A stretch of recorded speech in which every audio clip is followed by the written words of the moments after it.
7 नवंबर 1947 को जन्मे डॉक्टर अशोक गुप्ता ने यूं तो अंग्रेजी में एमए, बीएड, पत्रकारिता में पीजी डिप्लोमा, टूरिज्म और होटल मैनेजमेंट में पीजी डिप्लोमा, फ्रेंच में सर्टिफिकेट और कॉलेज शिक्षा प्रबंधन पर डॉक्टरेट की है। लेकिन उनकी सबसे बड़ी पूंजी उनका शिक्षक होना ही है। शिक्षक के नाते ही उन्हें 1998 में देश के राष्ट्रपति ने राष्ट्रीय पुरस्कार से भी नवाजा। देश के सर्वोच्च पुरस्कार प्राप्त करने के बाद स्वयं को लगता है कि मैं जिस क्षेत्र में मुझे अवार्ड किया गया है, कुछ नया करूं और देश के प्रति जो अपना उत्तरदायित्व है उसका निर्वहन करूं। इस युग में जबकि लोग शिक्षक की बजाय डॉक्टर, इंजीनियर बनना चाहते हैं, डॉक्टर गुप्ता समाज के लिए शिक्षक की भूमिका को ज्यादा महत्वपूर्ण मानते हैं। एक नहीं कई पुरस्कारों से सम्मानित डॉक्टर अशोक गुप्ता आज भले ही कई शिक्षण संस्थाओं के संस्थापक या निदेशक हों, शिखर पर आकर भी वे अपने बचपन और कैरियर की शुरुआत को भूलने के पक्ष में नहीं। बचपन मेरा भरतपुर जिले में कामा, डीग और भरतपुर में निकला।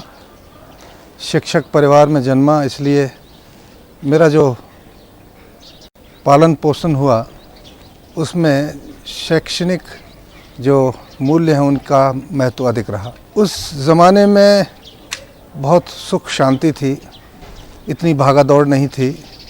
घर में ही रहना, शाम को खेल लेना, इसके अतिरिक्त कोई मनोरंजन का साधन नहीं था। Indian council for world affair, intake, Indo French culture society, tourism and wild life society जैसी कई संस्थाओं से जुड़े डॉक्टर अशोक गुप्ता जब किसी एक भूमिका की बात चलती है तो खुद ब खुद जवाब तलाशते हैं। महाविद्यालय शिक्षा और मैनेजमेंट शिक्षा के बाद लगता है कि मेरा रोल एक शिक्षक का कम और एडमिनिस्ट्रेटर का ज़्यादा हो गया, क्योंकि मुझे शिक्षण का समय तो मिलता नहीं है, लेकिन डे टू डे वर्किंग का एक लीडर के रूप में, बॉस के रूप में नहीं, एक लीडर के रूप में क्या दायित्व हो सकता है, क्या कार्य हो सकता है, उसको पूरा करने का मैं प्रयास करता हूँ।